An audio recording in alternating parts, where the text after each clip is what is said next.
그렇게 해서 아침 5시 전에 일어나 밤 10시 전에 잔다고 하는 간소하면서 규칙적인 생활이 시작되었다.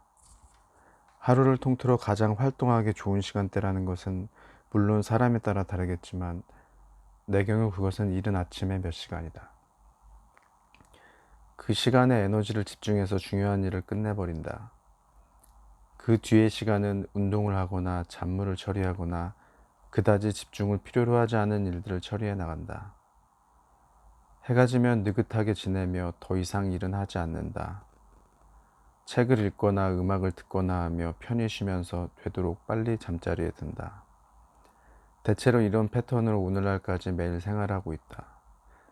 그 덕택에 20년 정도 매우 효율성 있게 잘 지내왔다고 생각한다. 다만 이런 생활을 하고 있으면 나이트 라이프 같은 것은 거의 없어져 버리고 사람들과의 교류는 틀림없이 나빠진다. 화를 내는 사람도 생긴다. 어딘가를 가자, 뭔가를 하자는 권유가 있어도 전부 거절하게 되기 때문이다. 내 생각에는 정말로 젊은 시기를 별도로 치면 인생에는 아무래도 우선순위라는 것이 필요하다. 시간과 에너지를 어떻게 배분해 나가야 할 것인가 하는 순번을 매기는 것이다. 어느 나이까지 그와 같은 시스템을 자기 안에서 확실하게 확립해 놓지 않으면 인생은 초점을 잃고 뒤죽박죽이 되어버린다.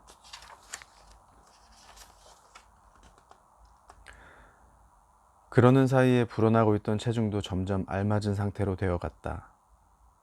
매일 운동을 하고 있으면 자기의 적정 체중이 자연스럽게 정해진다.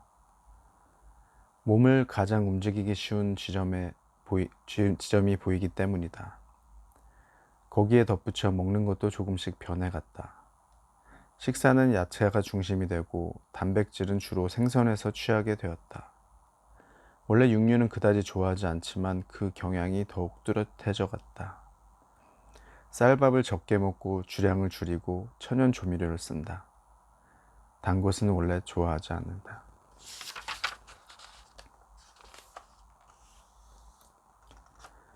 실패의 원인은 명확했다. 달리기의 양의 부족, 달리기 양의 부족, 달리기 양의 부족. 그것이 전부였다. 연습량의 절대 부족이다. 체중도 줄이지 못했다. 42kg 정도는 적당히 연습하면 어떻게든 달릴 수 있겠지 하는 오만한 생각이 나도 모른 사이에 생겼던 것이리라. 건전한 자신감과 불건전한 교만을 가르는 벽은 아주 얇다. 젊었을 때라면 확실히 적당히 해도 어떻게든 마라톤 풀코스를 완주할 수 있었을지 모른다. 자신을 혹사시키는 연습을 하지 않아도 이제까지 쌓아왔던 체력의 축적만으로도 무난한 기록을 올릴 수 있었을 것 같다. 그러나 유감스럽게도 나는 더 이상 젊지 않다. 지불해야 할 대가를 치르지 않으면 그에 상응하는 것밖에는 손에 넣을 수 없는 나이에 접어들고 있는 것이다.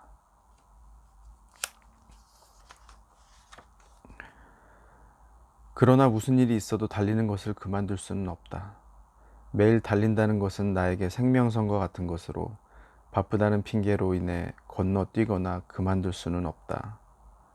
만약 바쁘다는 이유만으로 달리는 연습을 중지한다면 틀림없이 평생 동안 달릴 수 없게 되어버릴 것이다. 계속 달려야 하는 이유는 아주 조금밖에 없지만 달리는 것을 그만둘 이유라면 대형 트럭 가득히 있기 때문이다. 우리에게 가능한 것은 그 아주 적은 이유를 하나하나 소중하게 단련하는 일 뿐이다. 시간이 날 때마다 부지런히 빈틈없이 단련하는 것.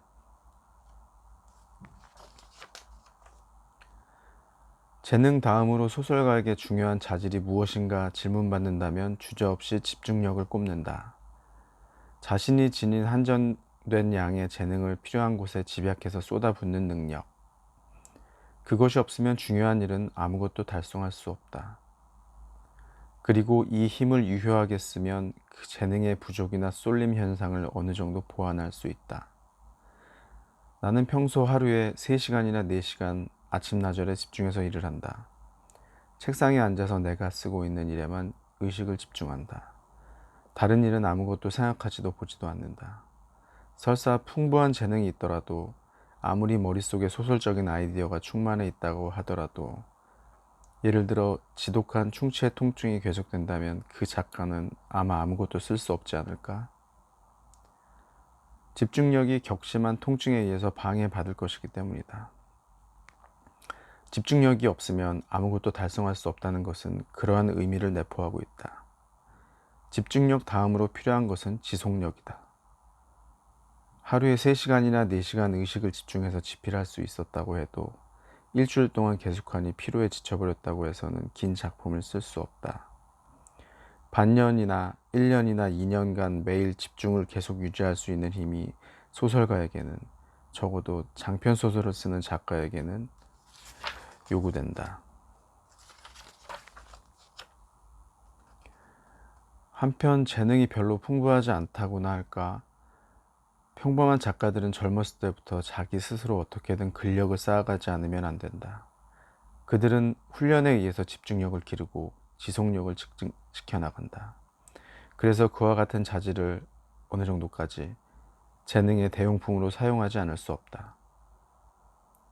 그러나 그렇게 해서 어떻게든 견뎌나가는 사이에 자신 속에 감춰진 진짜 재능과 만나기도 한다.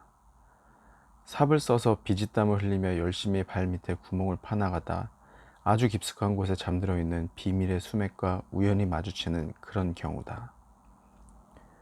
이런 경우 정말 행운이라고 부를 만하다. 그러나 그 같은 행운이 가능하게 된 것도 그 근원을 따지면 깊은 구멍을 파 나갈 수 있을 만큼 확실한 근력을 훈련에 의해서 몸에 익혀왔기 때문인 것이다. 만년의 재능을 꽃피운 작가들은 많든 적든 그러한 과정을 거쳐온 것이 아닐까. 설령 오래 살지 않아도 좋으니 적어도 살아있는 동안 온전한 인생을 보내고 싶다라는 생각으로 달리고 있는 사람이 수적으로 훨씬 많지 않을까 하는 느낌이 든다. 같은 10년이라고 해도 멍하니 사는 10년보다는 확실한 목적을 지니고 생동감 있게 사는 10년 쪽이 당연한 일이지만 훨씬 바람직하고, 달리는 것은 확실히 그러한 목적을 도와줄 것이라고 나는 생각하고 있다. 주어진 개개인의 한계 속에서 조금이라도 효과적으로 자기를 연소시켜가는 일, 그것이 달리기의 본질이며 그것은 또 사는 것이, 그리고 나에게 있어서 글 쓰는 것이 메타포이기도 하다. 이와 같은 의견에는 아마도 많은 러너가 찬성해 줄 것으로 믿는다. 왜냐하면 러너가 되시지 않겠습니까? 라는 누구의 부탁으로 도로를 달리기 시작했던 것은 아닌 것이다. 누군가로부터 소설가가 되어주세요 라는 부탁을 받고 소설을 쓰기 시작한 것이 아닌 것처럼, 어느 날 갑자기 나는 내가 좋아서 소설을 쓰기 시작했다. 그리고 어느 날 갑자기 내가 좋아서 거리를 달리기 시작했다. 주위의 어떤 것들로부터도 영향을 받지 않고 그저 내가 좋아하는 것을 내가 하고 싶은 대로 하며 살아왔다. 설사 다른 사람들이 말려도 모질게 비난을 받아도 내 방식을 변경한 일은 없었다. 그런 사람이 누구를 향해서 무엇을 요구할 수 있을 것인가?